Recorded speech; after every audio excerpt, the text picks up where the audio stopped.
Assalamualaikum warahmatullahi wabarakatuh. Selamat pagi, siang, dan malam semuanya.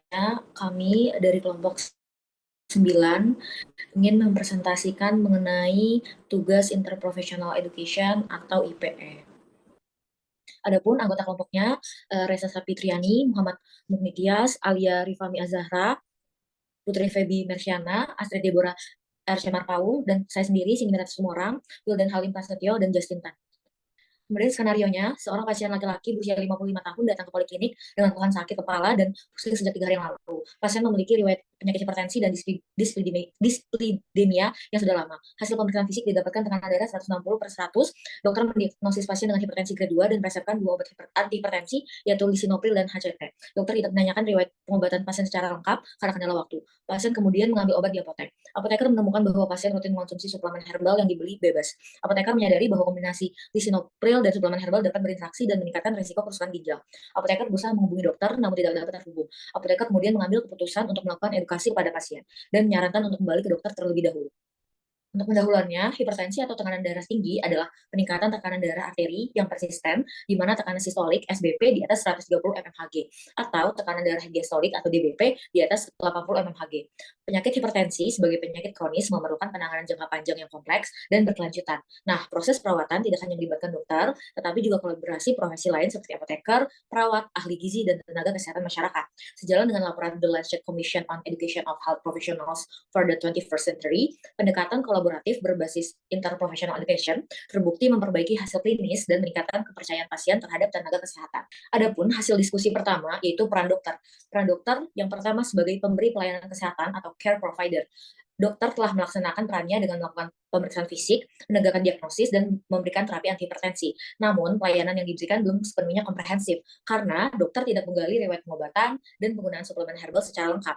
Dalam konteks care provider, dokter seharusnya memastikan seluruh informasi pasien diperoleh agar pengobatan aman dan efektif. Itu ada peran dokter yang kedua, yaitu pengambil keputusan atau decision maker. Jadi dokter bertanggung jawab untuk menentukan obat berdasarkan bukti ilmiah dan juga kondisi pasiennya. Keputusan terapi sudah sesuai pedoman, yaitu pada kasus yang kita bahas tadi ada lisinopril ditambah CT adalah kombinasi lazim untuk hipertensi grade 2. Tetapi pengambilan keputusan ini belum optimal karena tidak mempertimbangkan seluruh faktor risiko, termasuk interaksi antara obat dan juga suplemen.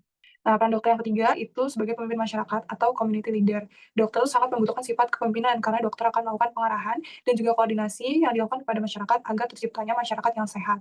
Nah, dokter seharusnya memberikan edukasi kepada pasien dan masyarakat tentang bahaya penggunaan obat dan atau herbal tanpa konsultasi medis. Selanjutnya, aku izin ngejelasin terkait dengan peran dokter yang keempat, yaitu sebagai communicator, di mana seorang dokter ini harus mampu menjalin komunikasi yang baik dengan pasien, baik dan kepada pasien dan juga tenaga lain, baik dari tenaga medis maupun secara tenaga administrasi seperti apoteker, perawat, dan juga ahli gizi dan lain-lainnya, agar suatu pelayanan kesehatan itu dapat berjalan dengan baik dan juga aman, sehingga tercapailah kepuasan dari seorang pasien. Pada kasus tersebut, komunikasi belum berjalan dengan baik karena dokter tidak menanyakan terkait dengan informasi tambahan dari pasien, terkait dengan riwayat pengobatan pasien, dan apoteker juga menjadi kesulitan untuk menghubungi dokter ketika menemukan potensi terjadinya interaksi obat. Nah, peran dokter yang kelima adalah sebagai manajer, di mana seorang dokter ini harus mampu mengelola, mengatur, dan juga mengkondisikan keadaan agar terbentuk suatu sistem layanan kesehatan yang efektif.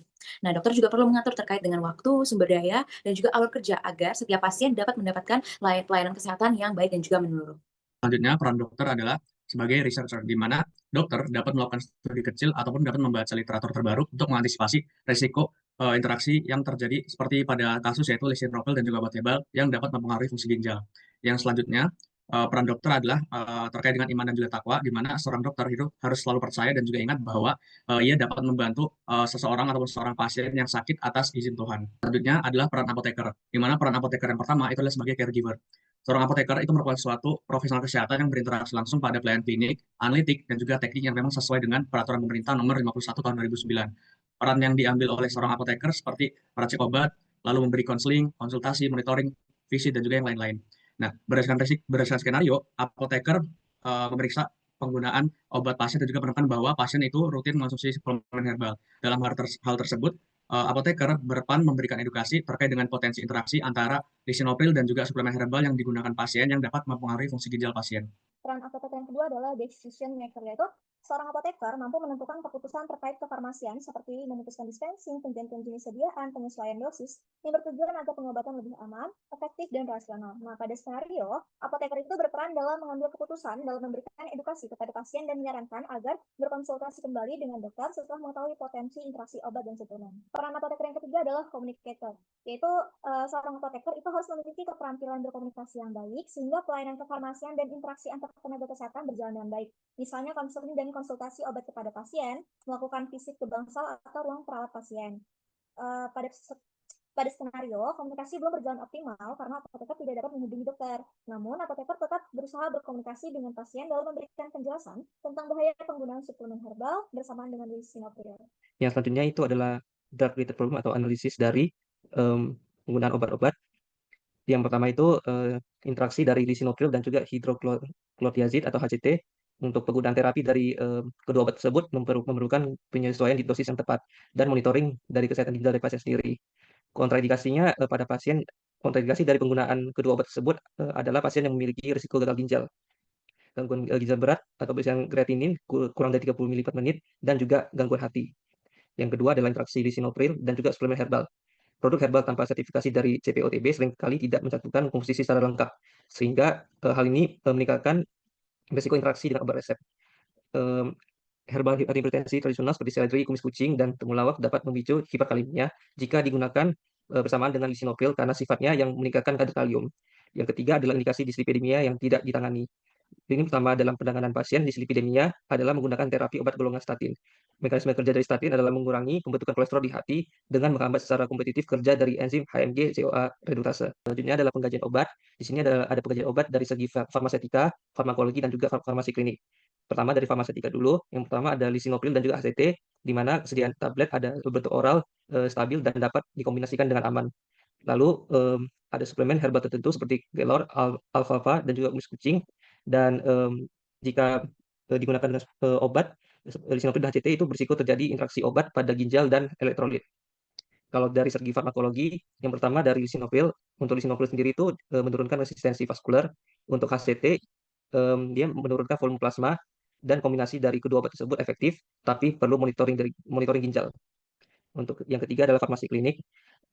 Untuk terapi tepat untuk hipertensi grade 2, namun risiko interaksi dengan suplemen herbal harus diwaspadai. Selanjutnya adalah saran dan rekomendasi. Untuk saran yang pertama itu adalah edukasi pasien hentikan pengobatan herbal sementara. Yang kedua itu adalah dokter dalam praktek perlu komunikasi 2 arah untuk menentukan terapi yang tepat pada pasien. Lalu yang ketiga itu adalah evaluasi terapi dislipidemia dengan pasien. Lalu yang keempat adalah monitoring fungsi ginjal dan juga elektrolit secara berkala. Untuk monitoring terapinya sendiri, itu yang pertama adalah tekanan darah, dikontrol setiap 1-2 minggu. Untuk targetnya itu mencapai kurang dari 140/90 mm/Hg. Untuk yang kedua itu adalah fungsi ginjal, itu dicek sebelum terapi dan juga tiap 1-3 bulan. Kemudian yang ketiga itu adalah kontrol elektrolit, itu untuk mencegah hiper ataupun hipokalemia. Lalu yang keempat itu adalah efek samping dari batuk kering dalam penggunaan oxy inhibitor dan juga pusing ataupun dehidrasi dari penggunaan HCT. Kemudian yang kelima itu adalah kepatuhan pasien untuk menghindari mengonsumsi obat suplemen tanpa konsultasi terlebih dahulu. Baik, selanjutnya adalah potensi isu etis. Yang pertama, kurangnya komunikasi interprofesional antara dokter dan apoteker yang dapat membahayakan keselamatan pasien atau prinsip dari non-maleficence. Selanjutnya, keterbatasan waktu dokter menyebabkan riwayat pasien tidak digali secara lengkap. Hal ini melanggar prinsip beneficence atau bertindak baik demi pasien. Selanjutnya, tanggung jawab apoteker terhadap keselamatan pasien, di mana apoteker harus mengambil keputusan etis untuk menunda pemberian obat dan mengedukasi pasien meskipun tidak dapat menghubungi dokter. Tindakan ini sesuai dengan prinsip pasien safety dan autonomi. Selanjutnya, potensi malpraktek atau kelalaian profesional apabila interaksi obat dan suplemen tadi menyebabkan efek toksik. Karena dokter tidak menanyakan riwayat terapi dan apoteker tidak dapat berkonsultasi dengan dokter.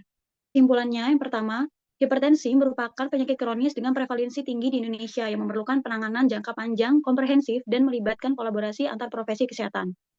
Pendekatan interprofessional education atau IPE menjadi strategi penting dalam mempersiapkan tenaga kesehatan agar mampu bekerja secara efektif untuk memberikan pelayanan yang berpusat pada pasien atau patient-centered care. Dalam konteks pengelolaan hipertensi, dokter berperan sebagai pemberi pelayanan, pengambil keputusan klinis, komunikator, pemimpin masyarakat, manajer, peneliti, serta individu yang berlandaskan iman dan takwa. Sedangkan apoteker berperan sebagai caregiver, decision maker, komunikator, manajer, leader, lifelong learner, teacher, researcher, dan pharmapreneur. Sinergi antara dokter dan apoteker tadi sangat diperlukan untuk menjamin keamanan efektivitas obat, serta rasionalitas terapi pasien, terutama dalam mencegah interaksi obat dan meningkatkan kepatuhan pasien terhadap pengobatan. Implementasi kolaborasi berbasis IPE terbukti dapat meningkatkan komunikasi antar profesi, memperkuat kepercayaan pasien, serta berkontribusi terhadap peningkatan keselamatan dan kualitas pelayanan kesehatan secara keseluruhan, khususnya pada penanganan hipertensi dan juga penyakit kronis lainnya. Baik, ini adalah daftar pustaka yang kami gunakan. Sekian dari kami, apabila ada kesalahan kami minta maaf. Kami akhiri, wassalamualaikum warahmatullahi wabarakatuh.